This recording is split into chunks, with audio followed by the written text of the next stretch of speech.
അപ്പോൾ എന്റെ വൈഫ് ചോദിച്ചു, നിങ്ങളന്ന് ഗുണ്ടകളാണോ വീടിനകത്ത് കയറി ഇങ്ങനെ ഗുണ്ടായുസം കാണിച്ച് പിടിച്ചോണ്ട് പോകാൻ? ഇല്ല, അത് ഒരാൾ SI-യും ഒരാൾ CA-യും ഒരു ബാക്കി ഞങ്ങൾ നല്ലൊരു പോലീസുകാരുമാണ്. വിഴിഞ്ഞ അവർ സ്റ്റേഷൻ യൂണിഫോമിലാണോ വന്നത്? അതോ സിവിൽ ഡ്രസ് ആയിരുന്നു? സിവിൽ സർവീസാണ്. ശ്രീലാൽ സജീവ്, താങ്കൾ അന്ന് കമ്മീഷൻ ഓഫീസിൽ പോലീസ് വിളിച്ചുകൊണ്ടൊന്ന് ചോദ്യം ചെയ്തു. അന്ന് രാവിലെ എന്താണ് സംഭവിക്കുന്നത്? രാവിലെ ഒരു 7:25 കൂടെ ഞാൻ ഉറക്കണേറ്റിട്ട് ചായ കുടിക്കാനായിട്ട് വെളിയിൽ പോയിരിക്കുമ്പോ ഒരു 6-7 പേരായിട്ട് വീട്ടിലേക്ക് വരുന്നു. അപ്പൊ എന്റെ മകൻ കണ്ടിട്ട് പോയി ആരോ വരുന്ന വെച്ചാന്ന് പറഞ്ഞ് ഞാൻ വാതിലോട്ട് കയറുമ്പോൾ വാതിലിന്റെ 2 സൈഡിലായിട്ട് ഇവരിങ്ങനെ വളഞ്ഞിട്ട് പേര് ചോദിച്ചു. അപ്പൊ ഞാൻ പറഞ്ഞു ലാൽ സജീവാണ്, KSRTC-യിലല്ലേ ജോലി ആന്ന് പറഞ്ഞു. നീ ബാ എന്ന് പറഞ്ഞ് ഇതിന് വിഴിഞ്ഞ സ്റ്റേഷൻ വരെ പോകണം എന്ന് പറഞ്ഞിട്ട് എന്റെ ഫോൺ അങ്ങ് പിടിച്ചു പോകാം. ഞാൻ എന്താണ് വിഷയം എന്ന് ചോദിച്ചു. അത് നിന്നോട് പറയാം, നീ വന്നാ മതി എന്ന് പറഞ്ഞു. ഞാൻ പറഞ്ഞ് ഡ്രസ്സ് മാറ്റി വീടിനകത്തോട്ട് എന്റെ വീട്ടിന് പുറകെ വന്ന് എന്റെ കോളർ പിടിച്ചിട്ട് ഡ്രസ്സൊന്നും മാറണ്ട, ഇത് മതി വേഷം എന്ന് പറഞ്ഞ് എന്റെ മേശയിലിരുന്ന പേഴ്സും കൂടെ എടുത്തിട്ട് വെളിയിലോട്ടിറങ്ങി. അപ്പോൾ എന്റെ വൈഫ് ചോദിച്ചു, നിങ്ങളന്ന് ഗുണ്ടകളാണോ വീടിനകത്ത് കയറി ഇങ്ങനെ ഗുണ്ടായുസം കാണിച്ച് പിടിച്ചോണ്ട് പോകാൻ?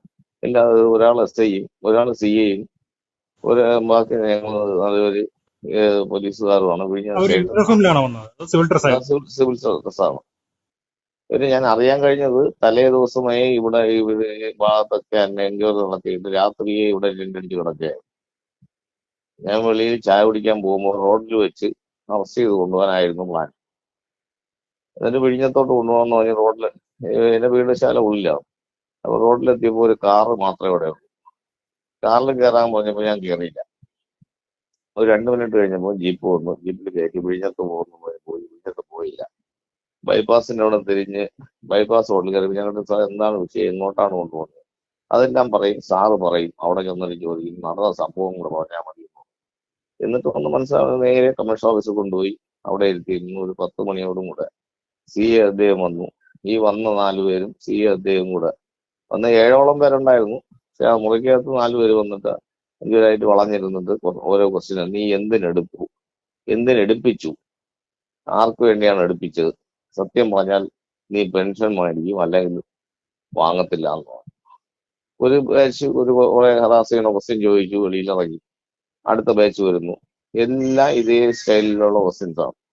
ഭീഷണി, നീ പറയണം, നീ എന്തിനു വേണ്ടി ചെയ്യിച്ചു, ആർക്ക് വേണ്ടി ചെയ്യിച്ചു എന്നുള്ള ഒരേ സ്റ്റൈലിലുള്ള ക്വസ്റ്റ്യൻ. എന്നെ കുറ്റക്കാരനാക്കി പ്രതിയാക്കുക, അതായിരുന്നു അവരുടെ ലക്ഷ്യം. ഏകദേശം 2 മണിയോടും കൂടെ എനിക്കത് ബോധ്യമായി. അവരുടെ ക്വസ്റ്റ്യനിങ്ങും എല്ലാം മനസ്സിലായപ്പോൾ എന്നെ റിമാൻഡ് ചെയ്യും എന്നുള്ള കണ്ടീഷനിലായി. ഒരു കാരണം ഞാൻ അറസ്റ്റിലേക്ക് പോകാൻ താങ്കൾ പേടിച്ചിരുന്നു? പേടിച്ചു, പൂർണ്ണമായും പേടിച്ചു. കാരണം നിന്ന ഡ്രസ്സിൽ പിടിച്ചുകൊണ്ട് പോകുന്നു, അവിടെ ഇരുന്നു കുറെ പേര് ക്വസ്റ്റ്യൻ ചെയ്യുന്നു. ഈ ഒരു ക്ലാരിഫിക്കേഷനിൽ എത്തണം. ഞാൻ ആ കണ്ടക്ടറോട് പറഞ്ഞ് എടുപ്പിച്ചു നശിപ്പിച്ചെന്നോ എന്റെ കസ്റ്റഡിയിലാക്കിയെന്നുള്ള ഇതില് കൺക്ലൂഷനിലെത്തി എന്നെ പ്രതിയാക്കുക എന്നുള്ള ഒറ്റ ലക്ഷ്യമായിരുന്നു. മരുന്നൊന്നും എടുക്കാൻ പറ്റിയില്ല. ഇവിടുന്ന് ഒരു 11 മണി എന്റെ വൈഫ് എന്റെ പുറകെ തന്നെ ഇറങ്ങി വിഴിഞ്ഞ സ്റ്റേഷനിൽ പോയി, അവിടെയില്ല. തമ്പാനൂർ സ്റ്റേഷനിൽ പോയി, അവിടെയില്ല. കണ്ടോൺമെന്റ് സ്റ്റേഷനിൽ പോയി, അവിടെയില്ല. ഒരു 11:15 മണിയോടും കൂടെ ആണ് എന്റെ നിങ്ങൾ ഏത് ഗുളിക കഴിക്കുന്നത്? ഞാൻ പറഞ്ഞ 5 ഐറ്റം ഗുളിക ഓരോ നേരം കഴിക്കാനുണ്ട്, എനിക്ക് പലതരത്തിലുള്ള അസുഖങ്ങളുണ്ടെന്നോ. എനിക്ക് ഏതിന്റെയൊക്കെ പേരറിയാം. ഞാൻ പറഞ്ഞ BP-യുടെ ഒരു മരുന്നിന്റെ പേര് മാത്രമേ അറിയാവുള്ളൂ. ഞാൻ അവരോട് പറഞ്ഞു. അപ്പൊ എന്റെ ഫോൺ നമ്പർ മേടിച്ചിട്ട് വൈഫിനെ വിളിച്ചിട്ട് പറഞ്ഞു, ഇപ്പൊ കമ്മീഷൻ ഓഫീസിലുണ്ട്, നിങ്ങൾ വീട്ടിൽ നിന്ന് മരുന്ന് കൊടുത്ത് എത്രയും വേഗം അവിടെ വരണമെന്നോ. അപ്പൊ വൈഫ് പറഞ്ഞു, ഞാൻ തമ്പാനൂരായി നിൽക്കുന്നത്, ഞാൻ അങ്ങോട്ട് വരാമെന്ന് പറഞ്ഞ് അവിടെ വന്നു. ഒരു വെളിയിൽ നിൽക്കുകയായിരുന്നു. ഇപ്പോഴൊന്നും അവിടെ ഉള്ളതായിട്ട് ആരും പറയുന്നില്ല. എന്തിനാണ് കൊണ്ടുപോയതെന്നും ഈ പ്രതിയാക്കുക എന്നുള്ള ഒറ്റ ലക്ഷ്യം തന്നെയായിരുന്നു. താങ്കളെ ഈ ചോദ്യം ചെയ്ത് പറഞ്ഞു വിട്ടപ്പോൾ എന്താ ലാസ്റ്റ് അവസാനമായിട്ട് എന്താണ് പറഞ്ഞത്? എന്താ താങ്കളെ ചോദ്യം ചെയ്ത് പറഞ്ഞു വിട്ടല്ലോ, അപ്പൊ പോലീസ് വീണ്ടും വിളിക്കുന്നു ചോദ്യം ചെയ്യാൻ? നോട്ടീസ് തന്നാ വിട്ടത്. നോട്ടീസ് ആണ്, ഇനിയും ചോദ്യം ചെയ്യാൻ വിളിക്കുമെന്ന്. 13 തിങ്കളാഴ്ച നോട്ടീസ് ഹാജരാവാൻ തമ്പാനൂർ സ്റ്റേഷനിൽ ഹാജരാവാൻ നോട്ടീസ് തന്നിട്ടാണ് വിട്ടത്. അങ്ങനെ തമ്പാനൂർ സ്റ്റേഷനിൽ തിങ്കളാഴ്ചയും ഹാജരായി. അന്ന് ചോദ്യം ചെയ്തായിരുന്നു? അന്ന് ഒരു പോലീസ് കോൺസ്റ്റബിൾ എന്നോട് കുറച്ച് ക്വസ്റ്റ്യൻസ് നേരത്തെ അന്ന് ചോദിച്ചതിന് കുറച്ചുകൂടെ ക്ലാരിഫിക്കേഷൻ നൽകാൻ വേണ്ടി സംശയാസ്പദമായ രീതിയിലാണ്. എന്തിന് അവർ വിളിച്ചു, അവർ തമ്മിൽ എന്ത് സംസാരിച്ചു. കാരണം ഈ വിഷയത്തോടനുബന്ധിച്ച് ഞാൻ ഔദ്യോഗിക കൃത്യനിർവഹണത്തിനിടയിൽ എന്നെ ATO വിളിച്ചിട്ടുണ്ട്. പിന്നെ അവരുടെ യൂണിയന്റെ ഭാരവാഹി വിളിച്ചിട്ടുണ്ട്. മറ്റ് യദുവും മേയറുമായിട്ട് ബസ് തർക്കമുണ്ടായി. ഇപ്പൊ താങ്കൾ ഡ്യൂട്ടിയിലുണ്ടായിരുന്നു? ഞാൻ ഡ്യൂട്ടിയിലാണ്. ഞാൻ 27-ാം തീയതി രാവിലെ 8 മണി മുതൽ 28-ാം തീയതി രാവിലെ 8 മണി വരെയാണ് എന്റെ ഡ്യൂട്ടി ടൈം.